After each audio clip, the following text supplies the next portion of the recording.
Hello students, welcome all of you to second lecture on some basic concepts of chemistry. In previous lecture, we classified the matter on the basis of its physical state. That is, we classified the matter like solid, liquid and gas depending on attraction between the particles of the matter. So we classified matter into 5 different states, which is Bose-Einstein condensate, solid state, liquid state, gaseous state and plasma state. Out of all those states, we are interested in mainly 3 states. Those are solid, liquid and gases. In this lecture, we will classify matter on the basis of chemical composition of matter. की matter बनला कशापासून, त्याचे particle कुठले, तर त्याला आपण म्हणतो chemical composition. Composition means constant particles, की ज्या पार्टिकल पासून सबस्टन्स बनलाय, मॅटर बनलाय, ते पार्टिकल कुठल्या टाइपचे, तर आपण म्हणतो chemical composition. So on the basis of chemical composition, matter is classified into 2 types, mixture and pure substances. Mixture means it is made up of 2 or more substances whose proportion in a mixture is not fixed and can be varied within certain limits. म्हणजे काय म्हणायचं, हे सगळं झालंच आहे तुमचं. हे फक्त काय आपण थोडंसं फास्ट बघतो कारण आपण याच्यामध्ये इंटरेस्टेड नाहीये. आपल्याला याच्यावरती क्वेश्चन्स येणार नाहीत, आपल्याला याच्यावरती एमसीक्यू येणार नाहीयेत. तर आपल्याला मेनली आपल्याला जायचंय मोल कन्सेप्ट पर्यंत. की कधी पण तुम्ही बघितलं तर ह्या चॅप्टरचं नाव असतं जनरली मोल कन्सेप्ट रेफरन्स बुक मध्ये. ह्याला कोण बेसिक कन्सेप्ट ऑफ केमिस्ट्री वगैरे टेक्स्ट बुक मध्ये म्हणलं जातं, पण ऍक्च्युली हा चॅप्टर जो आहे इट इज अ मोल कन्सेप्ट. आपल्याला मोलचा स्टडी करायचा आहे, आपल्याला कॅल्क्युलेशन्स करायचे स्टॉइकियोमेट्रीवरून, तर तिकडे जायचं आपल्याला एकदम फास्ट. याच्यावरती काही येत नाही, त्यामुळे एकदम हे फास्ट बघूया आपण. त्यामुळे म्हणतो matter on the basis of chemical composition classified into 2 types, mixture and pure substances. Mixture means it contains 2 or more different substances. की मिक्सचर हे कोणापासून बनलेलं आहे, 2 किंवा त्यापेक्षा जास्त डिफरंट सबस्टन्सेस मिक्स केले आणि त्यांचं मिक्स करायचं जे काही प्रपोर्शन आहे ते फिक्स नाही, ते काही असू शकतं. फॉर एक्झाम्पल लिंबू पाणी, आपलं लिंबू सरबत. माझ्या घरी आला तर लिंबू सरबतचं मधलं जे प्रपोर्शन आहे, मेन आयटम्स तर तेच राहतील, त्याच्यावर जे आपण मिक्स करणार आहे सबस्टन्सेस ते तर मिक्स ते सेमच राहतील. की सपोज लिंबू सरबत बनवायचं आहे, लेमन ज्यूस बनवायचा आपल्याला, तर कंपोनंट्स आहेत, कंपोनंट्स आपल्याकडे फिक्स आहे की आपण मिक्स काय करणार आहे. आपल्याला लागेल वॉटर, लेमन ज्यूस, सॉल्ट आणि टेबल शुगर. बस ते 4 कंपोनंट्स लागणार आहेत आपल्याला सिंपल सरबत बनवायला लिंबाचा. मग हे प्रत्येकाच्या ठिकाणी हे जे काही प्रपोर्शन आहे की एका ग्लाससाठी साखर किती, एका ग्लाससाठी कॉमन सॉल्ट किती, फॉर 1 ग्लास लेमन किती, हे प्रपोर्शन आहे. हाऊस टू हाऊस हे प्रपोर्शन चेंज होणार आहे. प्रपोर्शन तर कंपोनेंट्स तर फिक्स आहेत किंवा हे मिक्स करायचं आहे आम्हाला, पण त्यांचं जे कंपोजिशन आहे आपण म्हणा की जे प्रपोर्शन आहे मिक्स करायचं ते व्हॅरी होणार आहे. तर असं जे काही आहे मिक्सचर, तर आपण म्हणतो सबस्टन्सेस हे it is a combination. Mixture is nothing but a combination of 2 or more substances whose proportion in that mixture is not fixed and can be varied. की ते आपण प्रपोर्शन चेंज करू शकतो, तर त्याला आपण म्हणतो mixture. And now depending on a phase of mixture, that mixture is further classified as homogeneous mixture and heterogeneous mixture. हे सगळं आपण बघितलेलं आहे की होमोजिनियस मिक्सचर म्हणजे आपण म्हणतो mixture which exists in single phase. Mixture which exists in a single phase is called as homogeneous mixture. म्हणजे आता जे आपण काही एक्झाम्पल घेतलंय ते की आपण सपोज एखादं एक्झाम्पल घेतलं याच्यामध्ये की sugar plus water, sugar plus water, it is a combination of 2 different substances. 2 different substances आपण मिक्स केले, शुगर प्लस वॉटर. तर आपल्याकडे जे पण काही तयार होणार आहे मिक्सचर, त्याच्यामध्ये आपल्याला 2 फेज सेपरेट नाही दिसणार. की थोडी शुगर ऍड केली वॉटरमध्ये, इट गेट्स कम्प्लिटली डिसॉल्व्ड, आणि कम्प्लीट डिसॉल्व्ह झाली त्याच्यामध्ये की आपल्याला दिसणार नाही असं की शुगर चालली आतमध्ये, वॉटर चाललंय आतमध्ये, आपल्याला ते सिंगल फेज मध्ये दिसणार आहे सगळं. तर त्याला आपण म्हणतो होमोजिनियस मिक्सचर. ऑलॉइड्स हे पण एक होमोजिनियस मिक्सचर. ऑलॉइड्स की तुम्हाला जर स्टेनलेस स्टील घरातलं, तर स्टेनलेस स्टील बघून तुम्ही नाही म्हणू शकत हा बघ हा Fe चा ऍटम, आतमध्ये हा क्रोमियमचा ऍटम, आतमध्ये हा मॅंगनीजचा ऍटम दिसणार नाही.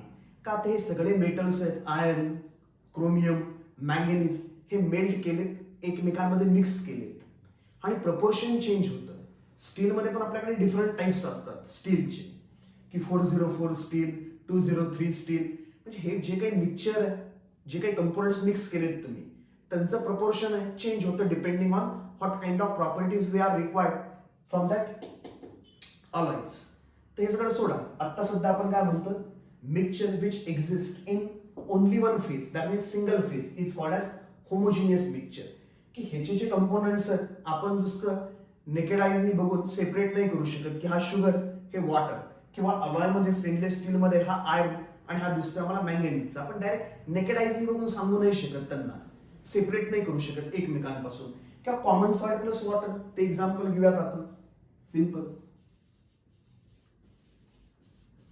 कॉमन सॉल्ट प्लस वॉटर, त्याच्यामध्ये पण आपण सेपरेट नाही करू शकत की हा सॉल्टचा पार्टिकल, हा वॉटरचा पार्टिकल. Ethanol plus water, ethanol plus water. Ethanol घेतला आपण एकदम प्युअर फॉर्म मध्ये, ओढका, त्याच्यामध्ये मिक्स केला वॉटर, तर एखाद्याला वाटणार हा पाणीच पितोय बाबा, का ते काय फॉर्म करणार आहे, होमोजिनियस मिक्सचर. की इथानॉल आहे आपल्याकडे, आपण म्हणत it is in the form of ओढका, व्हाईट कलर मध्ये एकदम transparent, colourless liquid. Water colourless liquid एकदम, त्याच्यामध्ये दोघे एकमेकांमध्ये मिक्स केले तर लेयर्स काही सेपरेट वगैरे होणार नाही. का तर इथानॉल आहे वॉटरमध्ये कम्प्लीट डिझॉल्व्ह होतं, आणि कम्प्लीट डिझॉल्व्ह झाल्यानंतर आपल्याकडे काय फॉर्म होणार आहे, सिंगल फेज. तर आपण म्हणणार आहे होमोजिनियस मिक्सचर. आता कुणी किती घ्यायची वॉटरमध्ये हे आपण नाही कंट्रोल करू शकत. तर ते तसं की काय बाबा, की मिक्सचर आणि मिक्सचरचे जे काही कंपोनंट्स आहेत, those components will exist in a only one phase, or we can call it as a single phase. Single state नाही, की शुगर तुम्ही वॉटर मध्ये ऍड केला तर सगळं लिक्विड स्टेट मध्ये दिसतं. आपण स्टेट बद्दल बोलत नाही. State is different than phase. Phase वेगळं, स्टेट वेगळं. म्हणजे काय आपण म्हणतो फेज, की एखादा कंपाऊंड आहे सिंगल फेज मध्ये, एखादं मिक्सचर आहे सिंगल फेज मध्ये. आपण कधी म्हणतो की when there is no boundary of separation between two substances, की जे दोन सबस्टन्सेस आहेत त्यांच्यामध्ये बाउंड्री ऑफ सेपरेशनच नसेल तर आपण ते दोन सबस्टन्स एकमेकांपासून डिफरन्शिएट नाही करू शकत नुसतं बघून, का तर आपल्याला बाउंड्री दिसतच नाही दोघांच्या मधली.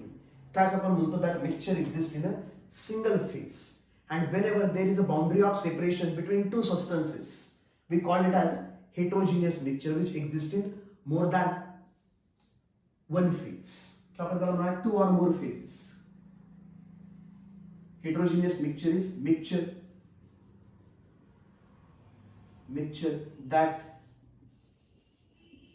exists in two or more phases. That exist in two or more phases. त्याला आपण म्हणणार आहे हेट्रोजिनियस मिक्सचर. म्हणजे आपण एक सिंपल एक्झाम्पल घेऊया, oil plus water. Oil plus water, तर आपल्याला माहितच आहे ऑइल आणि वॉटर आपण मिक्स केला तर ऑइल वॉटर मध्ये डिझॉल्व्ह होत नाही. दोघांमध्ये डेन्सिटी डिफरन्स आहे. आपण माहित की ऑइल आहे सध्या आपल्याकडे, ऑइलची डेन्सिटी वॉटरपेक्षा कमी आहे. तर आपल्याला माहित आहे वॉटर राहणार बॉटमलाच, आणि ऑइल आहे ऑइल वरती शिल्लक राहणार त्याच्यावरती. ऑइल वॉटरमध्ये मिक्स होणार नाही. मिक्स झालं नाही हे तुम्हाला दिसणार आहे का, आता ऑइल आणि वॉटरच्या मध्ये तुम्हाला काय दिसणार आहे, बाउंड्री ऑफ सेपरेशन. तर तुम्हाला बाउंड्री ऑफ सेपरेशन दिसला की कळतच आहे की दिस टू आर डिफरंट फेजेस. ह्या दोन फेजेस आहेत डिफरंट. ही पण लिक्विड आहे, ही पण लिक्विड आहे, पण ते युनिफॉर्मली एकमेकांमध्ये मिक्स झालं नाही. Whenever components of mixture gets uniformly distributed they forms homogeneous mixture. आणि हेट्रोजिनियस मध्ये जनरली त्यांचं युनिफॉर्म प्रपोर्शन मध्ये मिक्सचर होत नाही, युनिफॉर्मली ते मिक्स होत नाही, आणि म्हणून तर त्यांच्यामध्ये काय शिल्लक राहतं, बाउंड्री ऑफ सेपरेशन. की ऑइल आणि वॉटर त्याच्यामध्ये बाउंड्री ऑफ सेपरेशन आहे. की आपण म्हणत वॉटर प्लस सँड, वॉटर घेतला आपण आणि याच्यामध्ये सँड ऍड केली तर सँड हेवियर पार्टिकल्स, डेन्सिटी जास्त आहे, ते अंडर द ग्रॅव्हिटी कंटेनरच्या बॉटमला जाऊन सेटल होतील. म्हणजे आपल्याला दोन डिफरंट फेजेस दिसणार आहेत, की सँड की वॉटर. तर sand plus water is example of heterogeneous system. ते सगळं आपण बघितलंय तसं, homogeneous, heterogeneous, those are called as mixtures. Mixture म्हणजे काय म्हणलं आपण, mixture is actually combination of two or more substances in various proportion, की त्यांचं प्रपोर्शन फिक्स नाहीये. आणि पुढे if the substance or matter is made up of only one kind of particle, then those substances are called as pure substances. Pure substance म्हणजे काय म्हणतो आपण? Pure substances are made up of only one kind of particles. Dalton's atomic थेअरीत आपण study केलीच आहे, की ज्याच्यामध्ये आपण म्हणतो all matter is made up of small, tiny, indivisible, indestructible particles. Those are called as atoms. कोणीतरी म्हणून गेलं बा, डाल्टन असू देत, कणाद असू देत, काही असू देत, त्याच्यामध्ये आपण इंटरेस्टेड नाही. कोणीतरी म्हणलंय की all matter is made up of small particles, and Wien matter is made up of only one kind of particles, की त्याच्यामध्ये फक्त एकाच टाईपचे पार्टिकल्स आहेत, दुसऱ्या टाईपचे पार्टिकल्स नाही. दोन वेगवेगळ्या टाईपचे पार्टिकल्स जर मिक्स असतील त्यांना आपण काय म्हणलंय? मिक्सचर. पण ज्यावेळेस मॅटर जो तुमच्याकडे, सबस्टन्स जो तुमच्याकडे, तो फक्त एकाच टाईपच्या पार्टिकलनी बनलाय, then that substance is called as pure substance. मग हा बनलाय कशापासून? Pure substance. प्युअर सबस्टन्सला आपण परत दोन टाईप मध्ये क्लासिफाय केले, एलिमेंट्स अँड कंपाऊंड्स. की प्युअर सबस्टन्स तर आपण किती सबस्टन्सेस मध्ये डिकम्पोज करू शकतो पुढे जाऊन, त्याच्यावर मी क्लासिफिकेशन केलेलं आहे. की सपोज आपल्याला दिला आयर्न रॉड, आपल्याकडे दिलं आयर्न रॉड, तर आयर्न रॉड जर प्युअर फॉर्म मध्ये असेल तर त्याच्या आतमध्ये आपल्याला फक्त काय सापडणार आहे? आयर्न रॉडच्या आतमध्ये आम्हाला फक्त काय सापडणार आहे? एफीचे ऍटम्स सापडणार आहेत, आयर्नचे ऍटम्स, एफी atoms. Those are bonded together by metallic bonding. ते तसलं काय असतं ते नंतर बघूया, मेटॅलिक बॉन्डिंग बिल्डिंग, त्याच्यामध्ये आता काही इंटरेस्टेड नाही आपण. आपण म्हणतो की जर आपण घेतला iron rod, it is made up of only one kind of particles. आणि पार्टिकल्स कुठले? एफी पार्टिकल्स आहेत, एफीचे ऍटम्स आहेत. मग ह्याला आपण मेल्ट करत बसलो, ह्याला आपण गॅशियस स्टेट मध्ये नेला, म्हणजे सपोज आपल्याकडे आयर्न रॉड आहे सॉलिड स्टेट मध्ये, त्याला आपण मेल्ट केला तर आपल्याला लिक्विड फॉर्म मध्ये आयर्न मिळेल. अजून खतरनाक मेल्ट, बॉईल करून टाकला, अजून हीट दिली, बॉईल करून टाकला, आयर्नचे वेपर्स बनले, तर वेपर्स मध्ये पण कोण असणार आहे? एपीच असणार आहे. तर एपी सोडून आतमध्ये अजून काहीच मिळणार नाही, त्याला आपण काय म्हटलंय? Elements. Pure substances, those cannot be further decomposed or broken down into simpler substances are called as elements. Pure substance which cannot be broken down into two or more simpler substances by chemical means. म्हणजे एखाद्या याच्यावरती chemical reaction करा तुम्ही, ह्याला energy द्या आणि बघा की हा वेगवेगळ्या आपण म्हणा सबस्टन्सेस मध्ये तुटतोय का, डिकम्पोज होतोय का. असं जर होत नसेल तर त्याला आपण काय म्हणतो? Those are called as elements. की आतमध्ये फक्त एफीचे ॲटम्सच आपल्याला प्युअर गोल्ड दिला, आणि प्युअर गोल्ड मध्ये आपण बघायला गेलो की हा बनलाय कशापासून? आतमध्ये. तर शेवटपर्यंत आपल्याला गोल्ड मध्ये दुसरं काहीच सापडणार नाही, आपल्याला फक्त गोल्ड मध्ये आतमध्ये काय सापडणार? सगळे गोल्डचे ऍटम्स सापडणार. तर आपण म्हणणार gold is made up of only one type of particles, those are atoms of gold. मग त्याला आपण म्हणणार element, pure substance which can not be broken down into two or more simpler substances by chemical means are called elements. And whenever pure substance is broken down into two or more simpler substances. आता आपण जर घेतलं example वॉटरच, आपण जर वॉटरचं example घेतलं तर आपल्याला माहित आहे वॉटर इज अ कंपाऊंड. आपल्याला हे माहित आहे की water is a compound because it is made up of hydrogen and oxygen. It is made up of H2O molecules. आता मला कॉन्स्टंट पार्टिकल्स माहित आहेत की एलिमेंट्स, एलिमेंटचे कॉन्स्टंट पार्टिकल्स कोण असतात? एलिमेंटचे कॉन्स्टंट पार्टिकल्स असतात atoms. Element is made up of only one kind of atoms, whereas compound is made up of two or more different kind of atoms. आपण म्हणतो generally compounds are molecules and those molecules are made up of combination of two or more different type of atoms in definite proportion, fixed proportion. ह्यांच्यामध्ये proportion fix आहे का? नाही. कसले substances आहेत? Pure substances. ह्यांच्यामध्ये chemical composition fix आहे की iron घेतला तर आम्हाला फक्त एफीचे ऍटम्स मिळतात, गोल्ड घेतला तर आतमध्ये आम्हाला फक्त गोल्डचे ऍटम्स मिळतात, वॉटर जर घेतला आपण तर वॉटरच्या आतमध्ये सगळे काय असणार आहे, H2O मॉलिक्युल्स. तो वॉटर घेतला आपण तर वॉटरच्या आतमध्ये फक्त आपल्याला सापडतील molecules of H2O. Those are held together by some kind of molecular interaction, की वेगवेगळे H2O चे मॉलिक्युल्स असतील, एकमेकांना चिटकले असतील, त्यांच्यामध्ये काही टाईपचं अट्रॅक्शन असतं. कुठलं असतं, काय असतं, डीप स्टडी आहे आपल्याला पुढे. आत्ता सोडूयात आपण की वॉटर, आम्ही म्हणतो water is made up of molecules. आणि मॉलिक्युल्स कुठले आहेत आपल्याकडे, H2O. H2O molecules, only one kind of molecules, H2O molecules. म्हणून हा एक प्युअर सबस्टन्स आहे की प्युअर वॉटर घेतला आम्ही तर प्युअर वॉटर मध्ये आम्हाला नेहमी काय सापडणार आहे, फक्त H2O सापडणार आहे, दुसरं काही सापडणार नाही. इररिस्पेक्टिव्ह ऑफ सोर्स, तुम्ही वॉटर क्रिएट करा लॅबमध्ये, तुम्ही रेन वॉटर घ्या किंवा तुम्ही एखादा जो काही वॉटरचा सोर्स असेल, लेक असेल, सी असेल, कुठनं पण वॉटर प्युअर फॉर्म मध्ये पाहिजे, प्युअर फॉर्म. किंवा डिस्टिलेशन करून वॉटर बनवा, की ज्यावेळेस आपल्याकडे वॉटर प्युअर फॉर्म मध्ये असेल त्यामध्ये बाकी काही मिक्स नसेल, दुसरे सॉल्ट्स वगैरे.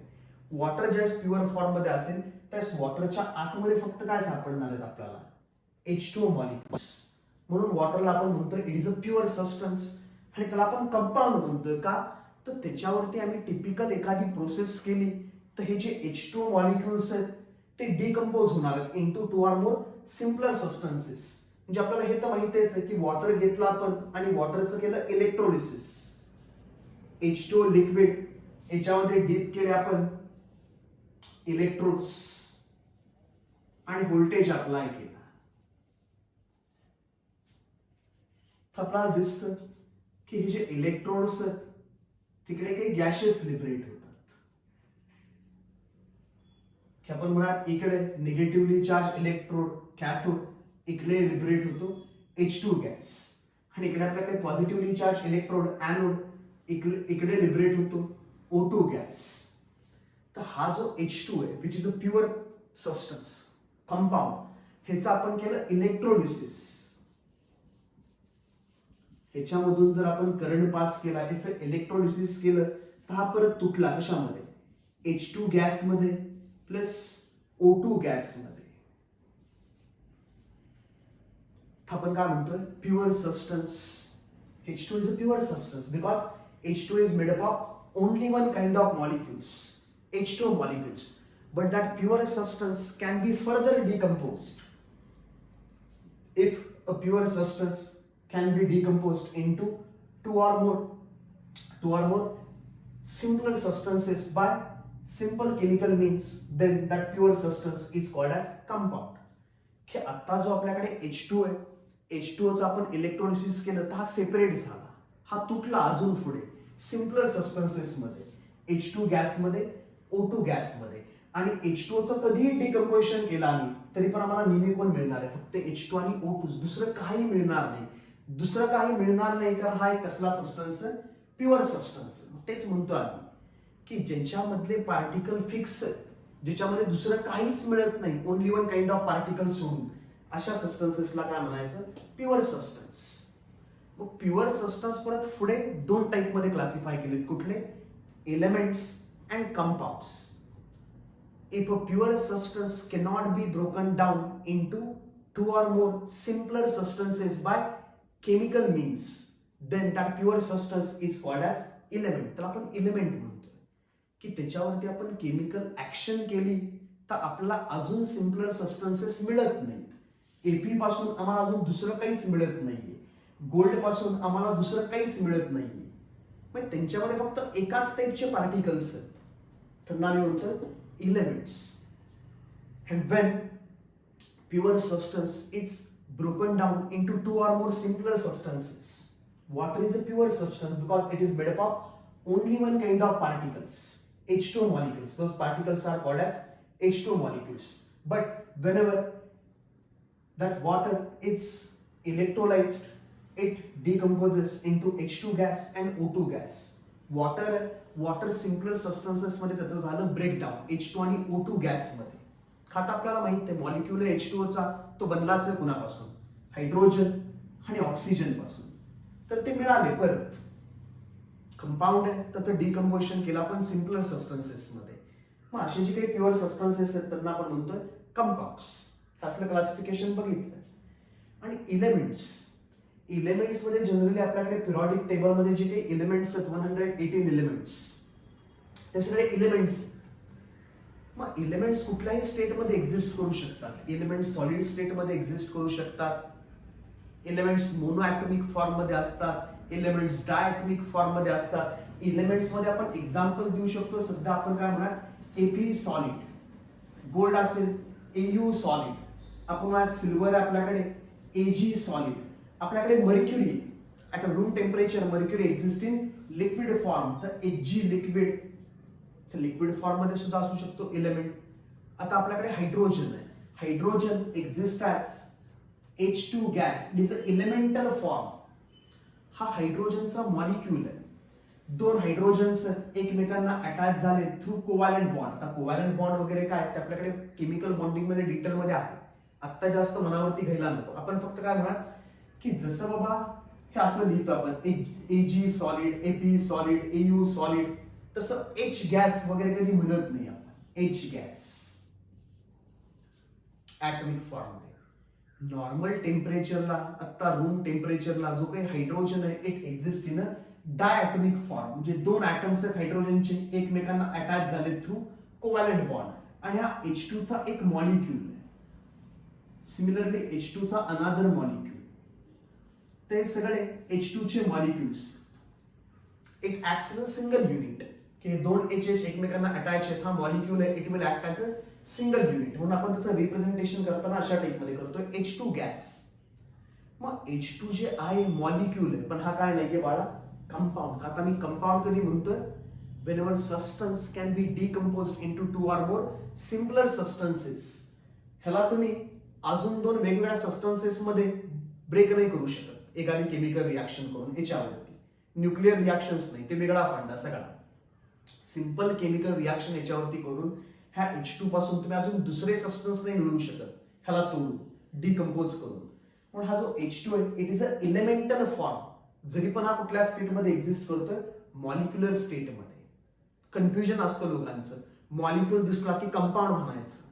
मग H2 मॉलिक्यूल आहे तर H2 कंपाऊंड नाही. H2 O2 गॅस, पर काय म्हणतात आपण, H2 gas, O2 gas, N2 gas, F2 gas, Cl2 gas, हे सगळे एलिमेंट्स आहेत. These are elemental forms.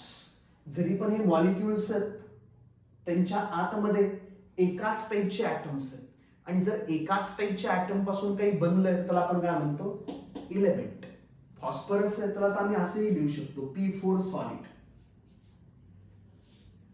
हा फॉस्फरसचा एक मॉलिक्यूल आहे P4, पण सगळे फॉस्फरसचेच ऍटम्स आहेत आतमध्ये, म्हणून त्याला आपण काय म्हणणार आहे, एलिमेंट.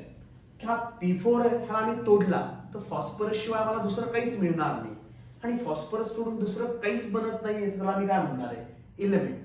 पण कंपाऊंड मध्ये आपण काय म्हणतो की compounds are made up of molecules and those molecules are made up of two or more different kind of atoms of different elements. Compounds मध्ये ते फार महत्वाचं आहे की जो मॉलिक्यूल बनलाय तो मॉलिक्यूल कोणापासून बनलाय, ऍटम्स पासून. आणि ऍटम्स एकच नको, डिफरंट एलिमेंटचे ऍटम्स पाहिजे. To or more different elements, त्याचे ऍटम्स कंबाईन होणार आहेत फिक्स्ड प्रपोर्शन मध्ये. कसे पण नाही, फिक्स प्रपोर्शन मध्ये. म्हणजे वॉटर मध्ये जसं कंपोजिशन फिक्स आहे की for 2 hydrogen atoms there is 1 oxygen. Methane मध्ये कंपोजिशन फिक्स आहे CH4. For 1 carbon atom there are 4 hydrogen atoms 1:4. Proportion fix. पण ॲटम्स, एक कार्बनचा ॲटम आहे, 4 हायड्रोजनचे ॲटम्स आहेत. तर कार्बनचा ॲटम, हायड्रोजनचा ॲटम हे एकमेकांना लिंक झाले, कोव्हॅलंट बॉन्डने अटॅच झाले आणि मॉलिक्यूल बनला. तर कंपाऊंडचा जो मॉलिक्यूल आहे, कंपाऊंडचा molecule, that molecule is made up of atoms of different elements in definite proportion or definite composition. की proportion fix है. Water is a compound. It is made up of molecule, and that molecule is made up of 2 or more different atoms combining fixed proportion 2:1. तर आपण म्हणतो compound. नाहीतर कधी कधी तुम्हाला हे वाटतं की हे मॉलिक्युल्स आहेत, H2, F2, Cl2, O2, N2, molecules आहेत. आणि जर मॉलिक्युल्स आहेत हे कंपाऊंड्स आहेत, हे कंपाऊंड्स नाही, ते एलिमेंट्स आहेत. These are elements which exist in molecular form. P4 element.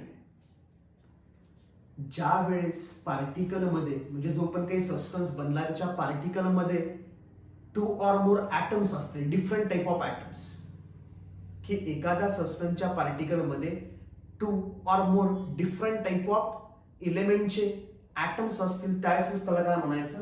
Compound. एकाच टाइपचे ॲटम मॉलिक्युलर फॉर्म मध्ये सगळे, तर त्याला काय म्हणायचं बाबा? त्याला एलिमेंटच म्हणायचं, दुसरं काही म्हणायचं नाही. हे माहित असावं, हे तुमचं झालं पण असेल आधी. मी फक्त काय करतो, हे रिवाइज करतो. ह्याच्यावरती आपल्याला क्वेश्चन वगैरे काही येणार नाही, जस्ट रिव्हिजन चालू आहे. आणि बाकी तुम्हाला माहितीच आहे, elements are further classified as metals, metalloids, non metals. हे माहितीच आहे तुम्हाला. मेटल्स, मेटल म्हणलं की आपल्याला माहित आहे, metals have metallic lustre. Lustre नाही, metals have metallic lustre. Lustre means shiny appearance of surface of metal.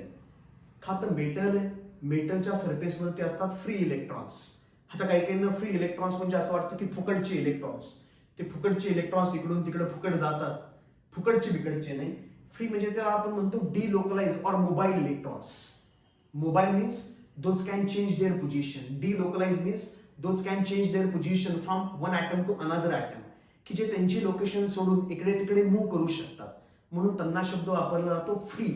पण ऍक्च्युली फ्री हा शब्द नसतो, ते लहानपणी असतात आपल्याला की free electrons. Metals have free electrons, since metals are good conductor of heat and electricity. In non metals free electrons are not present, hence non metals are poor conductor of heat and electricity. Free नाही, mobile electrons, delocalize electrons. तर ते काय असतात वगैरे ते सगळं आपल्याला आहे. तर मेटल्स आहेत, मेटलवरती काय असतात?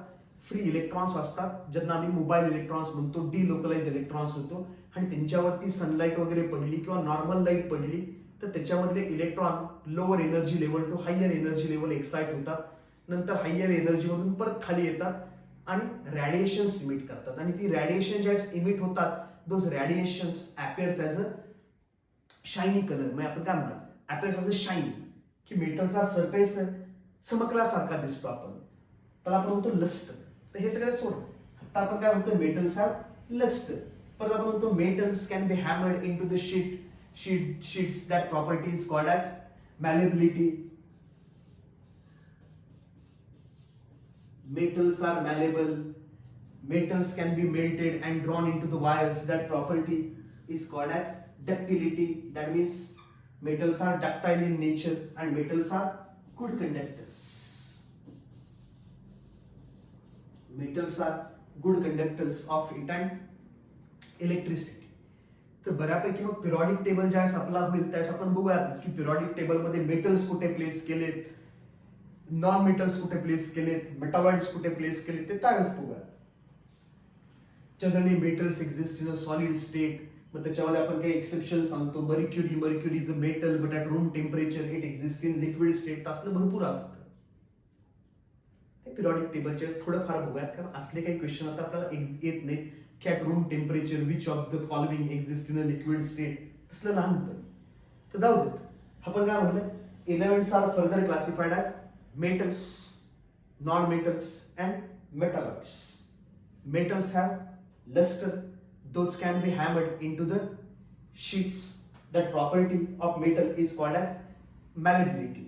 And metals on melting, those can be drawn into the wires. That means metals are ductile in nature and due to presence of mobile or delocalized electrons, metals are good conductor of heat and electricity.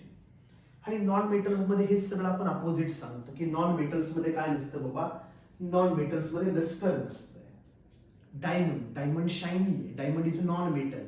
तर exceptions प्रत्येक ठिकाणी असतात. Metals मध्ये काही exception मिळतील की lustre बाबा. Sodium घेतला तर मला सोडियमला लस्टर दिसणार नाही, का तर सोडियम लगेचच एन्व्हायरमेंट मधल्या ऑक्सिजन बरोबर रिॲक्शन करतो आणि त्याचं लस्टर आहे ते निघून जातं. तर आपण म्हणतो टार्निशिंग. तर लस्टर प्रत्येक मेटलला दिसेलच असतं, पण दिसेलच याची गॅरंटी नाही. तसं नॉन मेटल मध्ये आपण म्हणतोय नॉन मेटल्स मध्ये लस्टर नसतं. पण डायमंड घेतला पण typical non metal made of carbon atoms. तर डायमंडला एक शाईन आहे, रिफ्रॅक्टिव्ह इंडेक्स त्याचा जास्त असतो, तर ते शाईन करतं.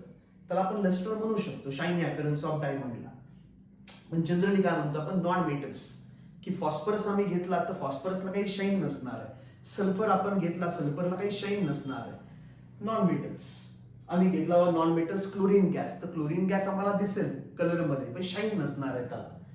तर non metals do not have lustre. Then non metals are not malleable, those are not ductile, की सल्फरच्या तुम्हाला शीट्स नाही बनवता येत, फॉस्फरसच्या तुम्हाला वायर नाही बनवता येत, कारण त्यांच्यावरती प्रॉपर्टी नाही. Non metals are brittle in nature, त्यांच्यावरती तुम्ही फोर्स अप्लाय केला, शेअर फोर्स, की ते ब्रेक होतात. Non metals can be hard but they are brittle. Brittle means की त्यांचे लेयर्स आहेत एकमेकांवरती स्लाइड होत नाहीत. ज्यावेळेस ऍटमच्या पोझिशन अशा असतात आणि अट्रॅक्शन एका विशिष्ट टाईपचं असतं मेटॅलिक बॉन्डिंग, त्यास ऍटमचे लेयर्स एकमेकांवरती स्लाइड होतात आणि स्लाइड झाले की तसे तुटत नाहीत. त्यामुळे ते मॅलेबल, डक्टाइल असल्या प्रॉपर्टीज शो करतात मेटल्स. नॉन मेटल्स मध्ये तसं नसतं. नॉन मेटल्स मध्ये जे काही मॉलिक्युल्स आहेत त्यांच्यामधलं अट्रॅक्शन थोडंसं वीकर टाईपचं असतं, फोर्स अप्लाय केला की ते तुटतं, ब्रिटल नेचरचे असतात ते. त्यामुळे त्यांचे आपण म्हणत की शीट्स बनवता येत नाहीत, वायर्स ड्रॉ करता येत नाहीत नॉन मेटल्स पासून. म्हणून आपण म्हणतो non metals are not malleable, those are not ductile due to absence of mobile electron. Non metals are poor conductor of heat and electricity, की मोबाईल इलेक्ट्रॉन्सच नसतील नॉन मेटल्स मध्ये. त्याच्यामध्ये पण एक्सेप्शन आहे graphite. Graphite is non metal which is made up of carbon atoms. पण graphite मध्ये काय असतात, ग्राफाइट मध्ये असतात मोबाईल इलेक्ट्रॉन्स, डिलोकलाइज इलेक्ट्रॉन्स, आणि वेगवेगळ्या इलेक्ट्रोडसाठी आपण ग्राफाइट यूज करतो विच इज नॉन मेटल. पण त्याच्यामध्ये काय फ्री इलेक्ट्रॉन्स आहेत, तो गुड कंडक्टर आहे इलेक्ट्रिसिटीचा ग्राफाइट. पण बाकीचे आपण म्हणत की सल्फर घेतला मी नॉन मेटल, क्लोरीन घेतला मी नॉन मेटल, ते काही गुड कंडक्टर नाही, त्यांच्यामध्ये डिलोकलाइज इलेक्ट्रॉन्स नाही. तर एक्सेप्शन्स असतील, ते असं टेक्स्टबुक मध्ये लिहिलेलं असतं, याच्यावरती काही क्वेश्चन करायचा नाही आपल्याला. आणि नंतर आपण म्हणतो there are certain elements or few elements those shows properties those are common to metal and non metal, or properties those are in between metal and non metal, those are called as metallics, like arsenic, germanium, तसले त्यांना आपण म्हणणार आहे मेटॉलिक्स. तर ते त्यावेळेस बघूया ज्यावेळेस येईल त्यावेळेस आपल्याकडे. ते एकदम ओव्हरव्ह्यू की matter is classified into different types depending on its chemical composition or depending on state of matter, solid, liquid and gas. आणि एवढं जे सगळं झालंय ह्याच्यामधलं काहीही येत नाही. हा येतो कुठे माहित आहे, स्कूलच्या एक्झाम मध्ये. त्याला आपण कॉलेज पण म्हणत नाही, स्कूलच्या एक्झाम मध्ये क्वेश्चन येतो डिफाईन एलिमेंट. इथनं येते, इथनं येतं डिफाईन एलिमेंट. त्यास आपण काय म्हणतो, pure substance which cannot be broken down into, pure substance which cannot be broken down into two or more simpler substances by chemical means are called as elements. Pure substances those cannot be broken down into two or more simpler substances are called as elements. आणि येतं defined compounds, बस बाकी काही येत नाही आतापर्यंत. आणि defined compounds म्हणलं की तीच डेफिनेशन आहे, फक्त आपण म्हणणार आहे compounds are also pure substances those can be broken down. This cannot be broken down, this can be broken down into two or more simpler substances by chemical process or chemical means, काही म्हणू शकता तुम्ही. Pure substances those can be broken down into two or more simpler substances by chemical process or chemical means are called as compounds. आणि आपण म्हणलं compounds are made up of molecules and those molecules are made up of atoms of different elements in a definite composition, की ज्यांच्यामध्ये composition fix आहे 2:1 त्या टाईपमध्ये. ते सगळं सोडूयात आपण. आता एक मॅटर दुसऱ्या मॅटर पासून डिस्टिंग्विश करायचा आहे, की मॅटरला स्वतःच्या काही कॅरेक्टरिस्टिक प्रॉपर्टीज असतील.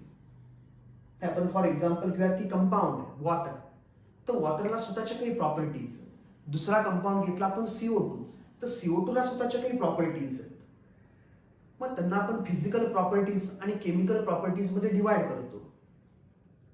की मॅटरचा स्टडी करायचा आहे तर मॅटरला एकमेकांपासून सेपरेट केलं पाहिजे आणि त्या मॅटरचे काही कॅरेक्टरिस्टिक आपण मेजर केल्या पाहिजेत, की जो मॅटर आहे त्याचा कलर काय, जो मॅटर आहे त्याचा बॉइलिंग पॉइंट किती, मॅटर आहे त्याचा मेल्टिंग पॉइंट किती, आणि मग हे जे काही मेल्टिंग पॉईंट, बॉइलिंग पॉईंट हे जे आपण म्हणतोय those are called as properties of matter.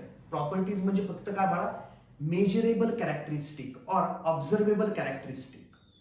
ऑब्झर्वेबल और measurable characteristic of matter are called as properties of matter, की ज्या एका मॅटरला दुसऱ्या मॅटर पासून काय करू शकतील, सेपरेट करू शकतील. त्यांना आपण म्हणतो properties. Properties are nothing but observable और मेजरेबल कॅरेक्टरिस्टिक. आपण म्हणत की कलर आहे, तर कलर एकमेकांना सेपरेट करू शकतो, की दोन सबस्टन्सेस आहेत आपल्याकडे वेगवेगळ्या कलरची, एखादा रेड कलरचा आहे, एखादा ग्रीन कलरचा आहे. तर ही जी कलर आहे त्याला आपण म्हणणार आहे कॅरेक्टरिस्टिक आहे मॅटरची. क्या मॅटर आहे ग्रीन कलरमध्ये, हा दुसरा मॅटर आहे रेड कलरमध्ये. तर ह्या मॅटरची कॅरेक्टरिस्टिक आहे, ती ऑब्झर्वेबल आहे, आपल्याला दिसते. तर आपण म्हणणार इट इज अ प्रॉपर्टी.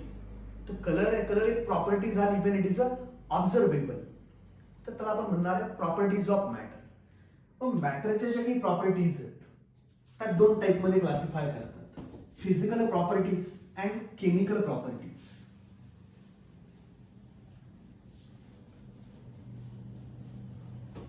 तर जनरली आपण म्हणतो की measurable characteristics of matter are called as properties of matter.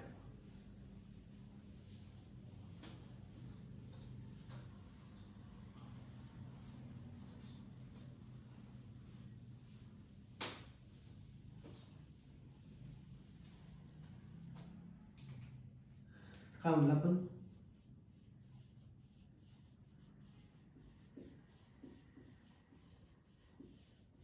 measurable characteristics of matter. Measurable characteristics of matter are called as properties of matter. त्याला आपण म्हणतो मॅटरच्या प्रॉपर्टीज. आणि मॅटरच्या ज्या काही प्रॉपर्टीज आहेत those are classified into two types, physical properties and chemical properties. Matter, तर मॅटरच्या काही स्वतःच्या कॅरेक्टरिस्टिक आहे, की आपण म्हणूयात की मॅटर आहे सध्या आपल्याकडे आईस, तर आईस किती टेम्परेचरला मेल्ट होतो. मग ते जे काही मेल्टिंग टेम्परेचर आहे त्याचं it is a property of that matter, की रूम टेम्परेचर आमच्याकडे म्हणजे आपण म्हणत की 1 ॲटमॉस्फेरिक प्रेशर आहे सध्या आपल्याकडे. तर 1 ॲटमॉस्फेरिक प्रेशरला आम्हाला माहिती आहे आईस 0 डिग्री सेल्सिअसला मेल्ट व्हायला सुरुवात होते. तर म्हणून आम्ही म्हणतो melting point of ice is 0 degree Celsius. ती एक त्याची मेजरेबल कॅरेक्टरिस्टिक आहे, it is called as property. त्याला आपण काय म्हणलं, मेल्टिंग पॉईंट. पण ज्या पण काही प्रॉपर्टीज आहेत मॅटरच्या त्या दोन टाईपमध्ये क्लासिफाय केल्यात, physical properties and chemical properties. When property of matter is observed or measured without bringing any chemical change in the composition of matter, that property is called as physical property. Without change in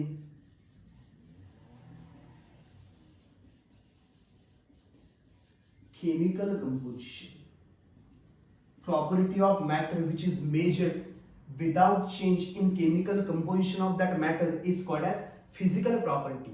म्हणजे ज्यावेळेस आम्ही ice घेतला त्यावेळेस जो पण काही ice आहे त्याचे पार्टिकल्स आहेत कॉन्स्टंट कुठले, H2, ते एकमेकांना स्ट्रॉंगली अट्रॅक्टेड आहे. तो सॉलिड स्टेटमध्ये आईस मेल्ट झाला, लिक्विड स्टेटमध्ये गेला, तरी पण त्याचे पार्टिकल्स कोण आहेत, तेच आहेत, H2Oच आहेत.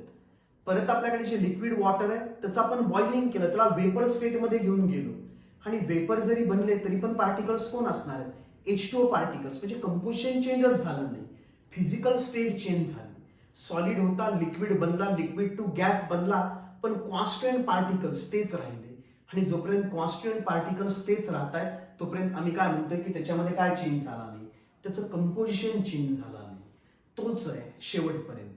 तर तशा ज्या काही प्रॉपर्टीज आहेत, properties those are measured without bringing change in a chemical composition of that matter are called as physical properties. आणि मग फिजिकल प्रॉपर्टीज मध्ये अशा काही प्रॉपर्टीज येऊ शकतात तुमच्या, melting point, boiling point, refractive index. बाकी आता तुम्हाला काही माहित नसतील, dipole moment, surface tension, viscosity. तर ह्या ज्या काही प्रॉपर्टीज ज्या आहेत की ज्या मेजर करण्यासाठी आपल्याला सब्स्टन्सचं केमिकल कंपोजिशन चेंज नाही करावं लागत, त्यांना आपण म्हणतो फिजिकल प्रॉपर्टीज. मास, लेंथ. आपण म्हणूयात की आपल्याकडे आता आयर्न रॉड आहे, तर आयर्न रॉडची लेंथ मेजर करायची, तर आयर्नचं कंपोजिशन चेंज करायची गरज आहे का? नाही. तर जी काही लेंथ आहे त्या रॉडची, तर आपण म्हणणार आहे इट्स फिजिकल प्रॉपर्टी. जे पण काही रॉडचं मास आहे त्याला पण आपण काय म्हणणार आहे? Physical property. डेन्सिटी, की आम्हाला वॉटरची डेन्सिटी मेजर करायची, तर वॉटरचं केमिकल कंपोजिशन चेंज करायची गरज आहे का? नाही. तर अशा प्रॉपर्टी की ज्यांची व्हॅल्यू मेजर करायला केमिकल कंपोजिशन चेंज नाही करावं लागत, त्यांना आपण म्हणतो फिजिकल प्रॉपर्टी. तर ह्या सगळ्या फिजिकल प्रॉपर्टीज आणि भरपूर आहेत अशा. केमिकल प्रॉपर्टी म्हणजे काय म्हणतो आपण? The property of matter which requires change in chemical composition of that matter is called as chemical property. याच्यामध्ये काय होणार आहे? चेंज इन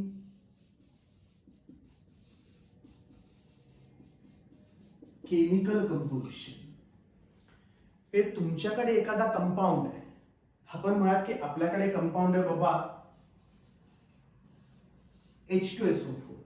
मग याची आम्हाला बघायचं की बाबा हा बेस बरोबर रिॲक्शन करतो का? हे केमिकल प्रॉपर्टी आहे की H2SO4 आमच्याकडे एक कंपाऊंड आहे आणि आम्हाला म्हणायचं आहे की हा बेस बरोबर रिॲक्शन करतो का? हा बेस बरोबर रिॲक्शन करतो का बघण्यासाठी ह्याची आम्हाला रिॲक्शनच करावी लागेल. कुणाबरोबर? बेस बरोबर. आणि बेस बरोबर आम्ही याची रिॲक्शन केली की आमच्याकडे काय फॉर्म झालं पुढे बाबा? सोडियम हायड्रोजन सल्फेट प्लस आपण म्हणूयात H2. एक रिॲक्शन झाली आपल्याकडे. रिॲक्शन झाली म्हणजे केमिकल कंपोजिशनच चेंज झालं. हा H2SO4 होता, आता इकडे राहिला नाही, इकडे NaHSO4 आहे आणि H2 किंवा कम्प्लीट न्यूट्रलायझेशन झालं H2SO4 प्लस ट्वाइस NaOH. तर आपल्याकडे फॉर्म होईल Na2SO4 plus twice H2. Depends. म्हणजे काय की आम्हाला बघायचं होतं की हा बेस बरोबर रिॲक्शन करतो का नाही, आणि म्हणून आम्ही याची बेस बरोबर रिॲक्शन करून बघितली. तर हिने रिॲक्शन केली म्हणजे हा ऍसिडिक नेचरचा आहे. हा बेस बरोबर रिॲक्शन करतोय, सॉल्ट प्लस वॉटर बनवतोय, तो हा ऍसिडिक नेचरचा आहे. पण ह्याचं ऍसिडिक नेचर स्टडी करण्यासाठी म्हणजे एक प्रॉपर्टी आहे acidic nature, acidity, basicity, these are chemical properties. आणि प्रॉपर्टी स्टडी करण्यासाठी आपण त्याची रिॲक्शन केली आणि रिॲक्शन केल्यानंतर जे काही सबस्टन्सेस बनले त्यांचं कंपोजिशन आणि ओरिजिनल सबस्टन्सचं कंपोजिशन डिफरंट आहे. H2SO4 चं कंपोजिशन वेगळं, तर फक्त H2SO4 पासून बनलाय. NaHSO4 चं कंपोजिशन वेगळं, H2O चं कंपोजिशन वेगळं. मग आम्हाला याची ऍसिडिटी चेक करण्यासाठी एक रिॲक्शन करावी लागली की ज्या रिॲक्शन मध्ये याचं केमिकल कंपोजिशन चेंज झालं, त्याला आपण काय म्हणतो? Chemical property. Acidity, basicity. आपल्याला माहित आहे की बाबा कोल आहे, कोलचं कंबशन होतं. Coal is written in the form of carbon. आपण म्हणूयात की कार्बन. कार्बन म्हणजे बाळा कोल आहे, सध्या आपण म्हणूयात कोल किंवा तुम्ही त्याला चारकोल म्हणा. मग आता आपल्याला स्टडी करायचंय की सपोज आपण 1 किलो चारकोल आणला, 1 किलो कोल आणला, त्याचं कम्प्लीट कंबशन केलं, तर आपल्याला किती एनर्जी मिळेल? नंबर किती किलो जूल एनर्जी मिळेल? मग आम्हाला काय कळलं बाबा की आम्ही जर 1 kg आणला चारकोल कार्बन आणि त्याचं कम्प्लीट कंबशन केलं, किंवा मिथेन घ्या, आपण कार्बन कार्बन म्हणण्यापेक्षा मिथेनचं एक्झाम्पल घेऊया. सिंपल. CH4 gas. हा गॅस आहे ना आपल्याला माहित, मिथेन नॅचरल गॅस. आपण माहित की नॅचरल गॅस जो आपल्याकडे मिथेन, त्याचं कंबशन झालं तर आपल्याला तो एनर्जी देतो. आपण वापरतोच मिथेन. आपण नाही आता घरी वापरत, घरी आपल्याकडे असतं ते प्रोपेन ब्युटेन त्यांचं मिक्सचर असतं सगळं सिलेंडरमध्ये. आपण माहित की सपोज आपल्याकडे नॅचरल गॅस आणि नॅचरल गॅसमध्ये मिथेन असतो. मग किती मिथेन बर्न केल्यानंतर किती अमाऊंट मध्ये एनर्जी मिळते हा स्टडी करायचा. की सपोज आमच्याकडे मिथेन आहे 16 ग्रॅम, आमच्याकडे 16 ग्रॅम मिथेन आहे आणि ह्या मिथेनचं आम्हाला करायचंय कंबशन, बर्निंग करायचंय, यूज करायचं ऍज अ फ्यूल. तर methane me as a fuel use केल्यानंतर मला एनर्जी किती मिळाली? आता हे केमिकल प्रॉपर्टी आहे का? तर मिथेन आहे, मिथेनचं आम्हाला कंबशन करायचंय. मिथेनचं कंबशन करायचंय तर त्याची रिॲक्शन होणार आहे कुणाबरोबर बाबा? O2 बरोबर. आणि O2 बरोबर त्याची रिॲक्शन झाली की आपल्याकडे काय फॉर्म होणार पुढे? CO2 gas plus H2O plus heat आणि लिबरेट होणार बाळा हीट. ही हीट मेजर करायची. कंबशन रिॲक्शन तर बोर्डवरती दिसतंय तुम्हाला की methane is a fuel. When fuel is burnt in air, it reacts with oxygen from air. की एखादा फ्यूल ज्यावेळेस आपण बर्न करतो त्या फ्यूलची रिॲक्शन होते ऑक्सिजन बरोबर. It is a combustion reaction and after that combustion reaction we get CO2 H2O plus heat. मग 16 ग्रॅम मिथेन बर्न केल्यानंतर हीट किती होते हे मेजर करायचं. त्यासाठी आपल्याकडे काही डिव्हाइसेस आहेत की किती हीट लिबरेट झाली वगैरे काही आपण मेजर करू शकतो. पण ती हीट मेजर करण्यासाठी तुमचा जो मिथेन आहे तो मिथेन राहिलाच नाही. आता मिथेनचं कंबशन झालं आणि मिथेन कशामध्ये कन्वर्ट झाला तुमचा CO2 प्लस H2O मध्ये. म्हणजे मिथेनचं जे केमिकल कंपोजिशन आहे ते काय झालं चेंज. आणि मग तुम्ही ती प्रॉपर्टी स्टडी केली त्याला आपण काय म्हणतो केमिकल प्रॉपर्टीज. मग तुम्ही म्हणाल सर आता काय काही नाही असं आहे. काही नाही काही येणार नाही काही नाही हे जस्ट इंट्रोडक्शन आहे की properties of matter are classified into 2 types depending on the way of measuring those properties. Properties are measured in a such a way that measuring such a properties does not bring any change in its chemical composition. That property is called as physical property. Whereas whenever measuring of any property like heat of combustion, की किती heat liberate झाली, तर आम्हाला किती heat liberate झाली major करायची, तर आम्ही तो कंपाऊंड आहे त्याला करणार बर्न. आणि कंपाऊंड जर बर्न झाला तर त्याचं स्वतःचं कंपोजिशन आहे ते चेंज झालं. आणि मग एखादी प्रॉपर्टी मेजर करायला त्याचं कंपोजिशन जर चेंज होत असेल त्या प्रोसेसमध्ये तर त्याला आपण म्हणतो केमिकल प्रॉपर्टी. आता कुठली पण प्रॉपर्टी असू देत, आपण प्रॉपर्टी मेजर केली, सपोज आपण मास मेजर केला, तर मास जर मेजर केला तर आपल्याला ते एक्सप्रेस करायला पाहिजे in the form of number and unit of measurement. की मास किती बाबा, एखादी रिॲक्शन झाली त्याच्यामध्ये O2 गॅस लिबरेट झाला. आपण म्हणूयात की आपल्याकडे एक रिॲक्शन आहे KClO3 पोटॅशियम क्लोरेट आपल्याला माहिती आहे. आणि आपण याचं डिकम्पोजिशन केलं आपल्याला मिळाला KCl solid plus O2 gas. आणि आपल्याला कोणीतरी म्हणलं बाबा की O2 गॅस किती लिबरेट झाला किती मास, तर ते एक्सप्रेस करावं लागेल ना in terms of grams, in terms of kilograms, in terms of Pond's, काहीतरी युनिट यूज करावं लागेल. आणि म्हणून फिजिक्समध्ये तुमचा पहिला चॅप्टर कुठला आहे युनिट्स अँड मेजरमेंट्स. तिथे तुम्हाला ते शिकवणार आहे की कुठल्या क्वांटिटी आहेत कुठल्या युनिटमध्ये मेजर करायच्या.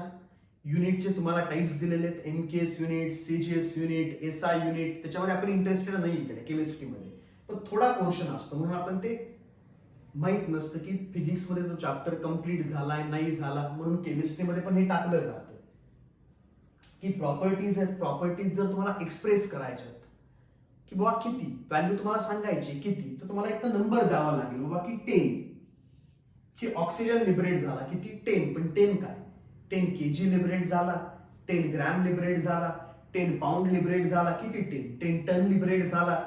तर तुम्हाला अजून काय लागेल युनिट. मग आपण जे केमिस्ट्रीमध्ये यूज करतो ते केमिस्ट्रीमध्ये यूज करणारे युनिट आपले कुठले SI युनिट्स. फिजिक्समध्ये तुम्ही खेळता CGS युनिटमध्ये, MKS युनिटमध्ये, फ्रेंच सिस्टीम, इंग्लिश सिस्टीम, तसलं सगळं बॅकग्राऊंड तुम्हाला फिजिक्सचे सर सांगतील. मेजरमेंट्स मी त्याच्यामध्ये इंटरेस्टेड नाहीये. फक्त आपण कशामध्ये इंटरेस्टेड आहे की ज्या पण काही प्रॉपर्टी आपण एक्सप्रेस करणार आहेत those properties are expressed in SI units, international system of units. त्याला आपण म्हणतो SI युनिट्स. तसं काही ते तसलं काही येत नाही परीक्षेत की SI म्हणजे काय बाबा इंटरनॅशनल सिस्टीम ऑफ युनिट्स. मग वेट अँड मेजरमेंट कॉन्फरन्स, म्हणजे जी पण काही मोठी लोक आहेत की आपल्याला मास मेजर करायचं आहे बाबा. आपण दुकानात गेलो आपल्याला शुगर घ्यायची तर आपण काय सांगणार त्याला किती शुगर दे, 2 शुगर दे. मग 2 दाणे द्यायचे शुगरचे, 2 मुठ्ठीभर शुगर द्यायची, 2 पिशव्या भरून शुगर, 2 काय दे काहीतरी सांगावं लागेल ना. 2 शुगर दे म्हणजे काय.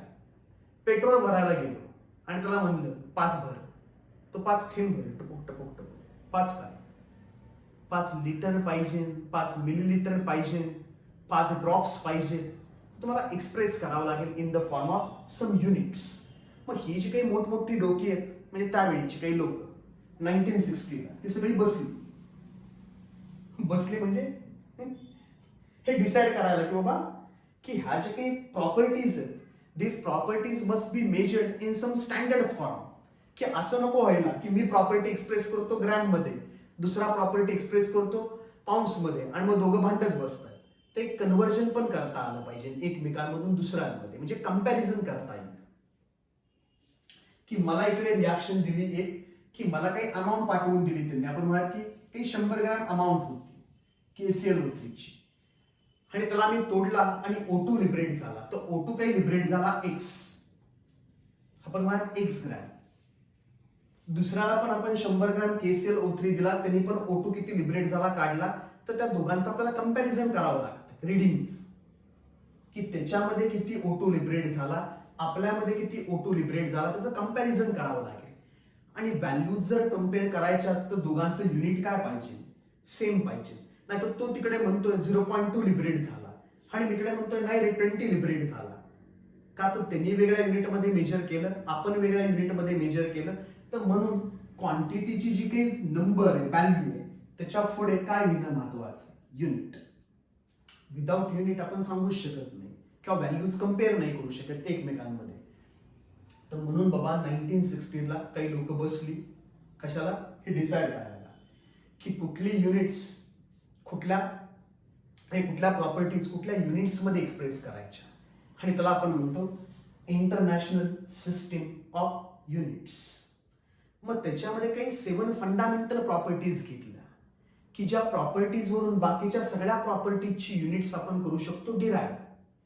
तर त्या 7 फंडामेंटल प्रॉपर्टीज काय त्या बघूया. त्या टेक्स्टबुक मध्ये असतं सगळे, आणि याच्यावरती काही एमसीक्यू येत नाही. हा याच्यावरती टेक्स्टबुक मध्ये असतो एमसीक्यू, पण कुठे जेईला नीटला याच्यावरती क्वेश्चन येत नाही. फक्त माहित असावं आपल्याला की एसआय युनिट्स मध्ये काय बाबा, इंटरनॅशनल सिस्टीम ऑफ युनिट्स मध्ये की बाबा काही मोठी ब्रेन्स एकत्र आली आणि त्यांनी ठरवलं बाबा की ही जी पर्टिक्युलर प्रॉपर्टी आहे ती पर्टिक्युलर युनिट मध्ये एक्सप्रेस करायची. फॉर एक्झाम्पल आपल्याकडे mass which is denoted by small n, असं काही नाही, आपण डब्ल्यू नी पण करतो, पण त्यांचं म्हणणं आहे की स्मॉल एन, मास आहे स्मॉल एन मध्ये एक्सप्रेस करायचं. की मास जर आपण स्मॉल एन मध्ये एक्सप्रेस करतो तर ते मेजर कशामध्ये करायचं, युनिट काय त्याचं. तर युनिट त्यांचं बाबा आपल्याला माहितीच आहे सगळ्यांना, किलोग्रॅम. की मास किलोग्रॅम मध्ये एक्सप्रेस करायचं, त्यासाठी आपण ॲब्रिव्हिएशन यूज करतो किंवा आपण सफिक्स म्हणजे लावतो तो केजी, की 10 kg 20 kg, त्याला आपण जनरली ॲब्रिव्हिएशन म्हणतो. की किलोग्रॅम एक्सप्रेस करायचं असा टाईप मध्ये की केजी, मास केजी मध्ये एक्सप्रेस करा. आता केजी मध्ये एक्सप्रेस करा, मग 1 kg म्हणजे किती. हा आलं की सपोज आपण दुकानात गेलो, त्याला म्हणलं 1 किलो शुगर द्या मला, तर तो 1 किलोचा एक वेट टाकतो तिथे. आता ते 1 किलोचं वेट आलं कुठून, 1 कुणाला म्हणायचं. तर ही जी काही डोके आहेत बाबा मोठमोठी, हे जी बसलेली, त्यांनी त्यावेळेस एक इरिडियम आणि प्लॅटिनम त्याचा एक गोळा घेतला. इरिडियम आणि प्लॅटिनम नोबल एलिमेंट्स, ह्यांच्यावरती ऍक्शन होत नाही. ऍटमॉस्फेरिक ऑक्सिजन वॉटरची इझिली ऍक्शन होत नाही, ते करोड होत नाही किंवा ऍटमॉस्फेरिक ऑक्सिजन बरोबर इझिली रिॲक्शन करत नाही, म्हणून आपण नोबल मेटल म्हणतो. हा दोघांचा जो ऑला आहे, इरिडियम प्लॅटिनमचा मिक्सचरचा ऑला आहे, एक गोळा. तो जो गोळा आहे त्यांच्याकडे, त्याला त्यांनी म्हणलं की ह्याला आजपासून काय म्हणायचं, 1 kg. मग हा गोळा ठेवायचा एका साईडला, दुसऱ्या साईडला वेट ठेवायचं, आणि तो बॅलन्स झाला स्केल की तिकडे जे आपण वेट ठेवलंय त्याला किती म्हणायचं, 1 kg. तर ते तुम्हाला जे मार्केटमध्ये वेट ठेवतात 1 kg, ते म्हणजे 1 kg काय कॅलिब्रेट केलेलं, हे स्टँडर्ड आहे, ह्यांनी ठरवलेलं.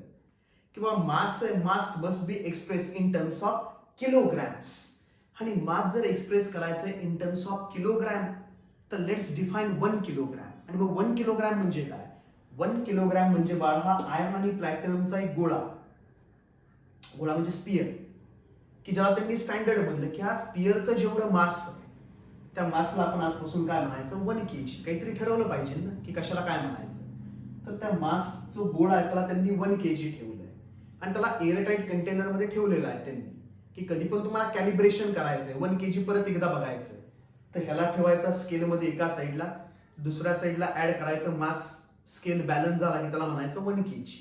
का आता ह्याला त्यांनी स्टँडर्ड म्हणलंय. असे सगळे स्टँडर्ड त्यांनी डिफाईन करून घेतले 7 फंडामेंटल प्रॉपर्टीज. तर त्या आपण 7 फंडामेंटल प्रॉपर्टीज बघतो. त्याच्यामध्ये आपल्याकडे सगळ्यात पहिली प्रॉपर्टी मास, की mass is measured in terms of kilogram. नंतर आपल्याकडे लेंथ, हे तर आपल्याला माहितीच आहे, length is measured in terms of metre. M, time, T is measured in units second. Small s. Temperature. Temperature T is measured in Kelvin units. Capital K, Kelvin. Amount of substance. Amount of chemical substance generally. Amount of substance means amount of chemical substance. The N ने denote करतो आपण. Amount of substance is measured in mole. त्याचे unit आहे MOL, mole. Current. Current is measured in terms of ampere. Luminous intensity, हे physics मध्ये लागेल तुम्हाला. Luminous intensity,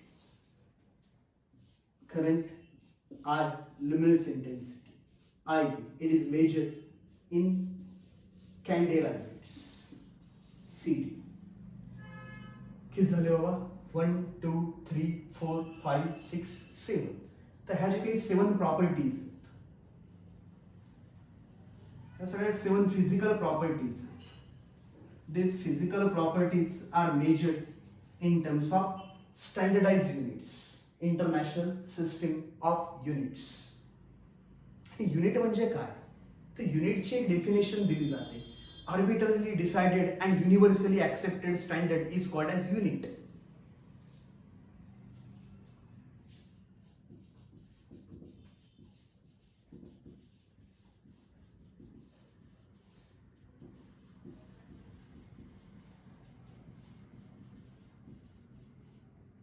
And universally accepted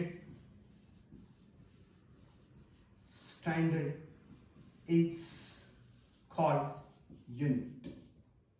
Arbitrarily decided म्हणजे आपण आता म्हणलं किलोग्रॅम, तर किलोग्रॅम एक युनिट आहे. इकडे तुमच्याकडे प्रॉपर्टी आणि इकडे काय बाबा युनिट. हे टेक्स्टबुक मध्ये असतं सगळं. त्यामुळे हे काही एकदम मी काही भारी शिकवतो, काहीतरी खतरनाक चाललंय असं काही नाही. किरकोळ लहान मुलांचं. कुठल्याही टेक्स्टबुक मध्ये 7 फंडामेंटल प्रॉपर्टीज आणि त्यांची SI युनिट असतातच. त्यामुळे काही खतरनाक नाही. हा फक्त हे लक्षात ठेवायचं तुम्ही. हे शाळेगिणीमध्ये येतं तुम्हाला. SI unit of temperature is kelvin. मग काही जण तुम्हाला यांचं निमॉनिक्स बनवून शिकवतात की लक्षात कसं ठेवायचं. आता हे लक्षात राहत नाही का? Mass kilogram, time second, chemical substance mole, current ampere, luminous intensity candela. झालं की लक्षात? त्यासाठी लक्षात काय ठेवायचंय? काका, मावशी, काकी, मिळाले आणि असलं गरज नाही. जिथे लागेल तिथंच असली एनर्जी वाया घालवायची, कुठं पण नाही. हे सगळं सिंपल आहे. याच्यासाठी काही निमॉनिक्स वगैरे बनवून पाठ करायची गरज नाही. आणि प्रत्येक कॅल्क्युलेशन मध्ये हे सगळं येतं आपल्याला. मास सारखं येतं कॅल्क्युलेशन मध्ये, लेंथ सारखी येते, टाइम तर सारखाच असतो आपल्याला फिजिक्स मध्ये. मग हे काही पाठ करायच्या गोष्टी आहेत का? टेम्परेचर तर आपण केल्विन शिवाय एक्सप्रेसच करत नाही कुठल्याच न्यूमेरिकल मध्ये. ते सगळं असतं. त्यामुळे हे पाठ करायची गरज, यासाठी एक निमॉनिक्स बनवायची गरज काही नाही तुमच्याकडे. सिंपल लक्षात ठेवायचं हे की these are 7 fundamental properties. Those are measured in this किंवा those are expressed in this SI units. मग युनिट म्हणजे काय बाबा? तर तो unit is a arbitrarily decided and universally accepted standard. की आम्हाला म्हणायचं होतं mass should be measured in terms of kilogram. आता हे किलोग्रॅम एक युनिट आहे. हे आलं कुठून? ते कुठून आलं बाबा? हे असंच कसं हे डिसाइड केलंय? कोणी? हे मोठमोठ्या लोकांनी मिळून, म्हणजे जे पण काही त्यांचे मेंबर्स असतील त्या कमिटीचे, त्यांनी मिळून काय केलं बाबा? इरिडियम आणि आम्ही म्हणलं प्लॅटिनमचा हा गोळा आहे, त्याचं जे मास असेल त्यांना त्यांनी नाव दिलं की हे जे मास आहे ह्याला काय म्हणायचं आजपासून? 1 kg. आणि मग सगळ्यांनी म्हणायचं हो. हा पण नाही म्हणायचं नाही. आमच्याकडे एक तांब्याचा गोळा आहे, तांब्याच्या गोळाला आम्ही म्हणणार 1 kg, ते म्हणणार मी घेत नाही. काय युनिव्हर्सली ऍक्सेप्टेड, आर्बिट्ररी डिसाइडेड. किंवा इरिडियम आणि प्लॅटिनमच का, आयर्न का नाही? तर आयर्न आपल्याला माहिती आहे आयर्न रस्ट होतं, त्याच्यावरती ऍक्शन होते लगेच, ऍटमॉस्फेरिक ऑक्सिजन मॉइश्चर रस्ट होतं, आणि रस्ट झालं की आपल्याला माहिती आहे त्याची जी फिल्म आहे ब्राऊन कलरची ती तुटते, निघते. मग ह्याच्यावरती जर ब्राऊन कलरची फिल्म तयार झाली, हा जर आयर्नचा गोळा असता, ह्याच्यावर जर रस्टिंग झालं असतं, त्याच्यावरती फिल्म फॉर्म झाली असती, ती पडली असती, तसं त्याचं मास काय व्हायला लागलं असतं, डिक्रीज. पण हा जो आहे इरिडियम आणि प्लॅटिनमचा स्पियर, तो नोबल आहे, त्याची इझिली रिॲक्शन होत नाही, त्याच्यावरती ऍक्शन होत नाही, आणि म्हणून त्याचं मास आहे ते काय राहू शकतं, कॉन्स्टंट. म्हणून तो घेतलाय, आणि त्याचं मास त्यांनी आर्बिट्ररी असाइन केलं की ह्याला आजपासून काय म्हणायचं आपण, 1 kg. म्हणून डेफिनेशन अशी टेक्स्टबुक मध्ये की any arbitrary decided and universally accepted standard is called as unit, and there are 7 fundamental units from which unit of any other quantity can be derived. त्याला आपण म्हणतो डिराइव्ड युनिट. की suppose आम्हाला एरियाचं unit find करायचं,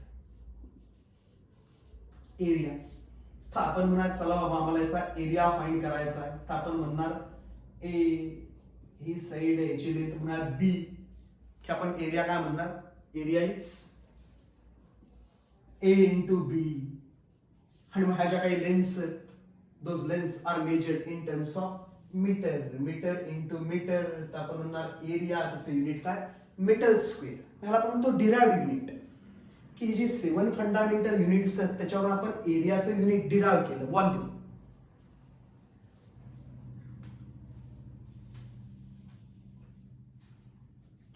की suppose volume आपल्याला, हा जो क्यूब आहे त्याचा व्हॉल्यूम, त्याचं युनिट आपल्याला डिराइव्ह करायचं. तर आपण म्हणूयात लेंथ, इकडे घेऊयात विड्थ, इकडे घेऊयात हाईट. आपल्याला माहित आहे त्याचा जर व्हॉल्यूम काढायचा,